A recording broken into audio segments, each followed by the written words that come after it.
রসের রস জাল দিয়ে এই যে দেখো কি সুন্দর গুড় করেছি, ঝোলা গুড়। দেশেতে রস এনেছি, ওই রস জাল দিয়ে আমি ঝোলা গুড় করেছি। দেখো 1 নাম্বার ঝোলা গুড়। দেখো অনেক বছর ধরে এরকম ঝোলা গুড় খাওয়া হয় না, খাওয়া তো হবে দূরের কথা, দেখি না। এখন আর খাঁটি গুড় রস এগুলি কিছুই পাওয়া যায় না। দেখো 1 নাম্বার, দেখো কত সুন্দর দেখতে। দেখো তো আগে দেখেছি আমার মা এরকম করে বানাতো, তো আমি আবার শিখেছি।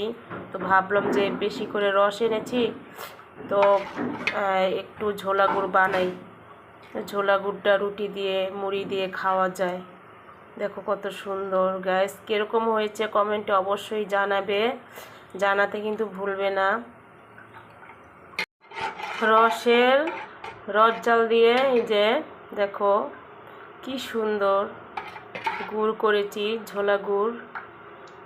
দেশেতে রস এনেছি, ওই রস জাল দিয়ে আমি ঝোলা গুড় করেছি। দেখো 1 নাম্বার ঝোলা গুড়। দেখো অনেক বছর ধরে এরকম ঝোলা গুড় খাওয়া হয় না, খাওয়া তো হবে দূরের কথা, দেখি না।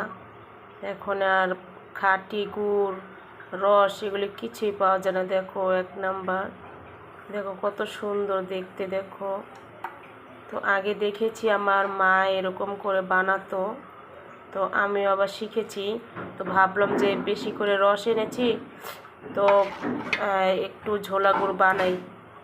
ঝোলা গুড়টা রুটি দিয়ে মুড়ি দিয়ে খাওয়া যায়। দেখো কত সুন্দর। গ্যাস কীরকম হয়েছে কমেন্টে অবশ্যই জানাবে, জানাতে কিন্তু ভুলবে না।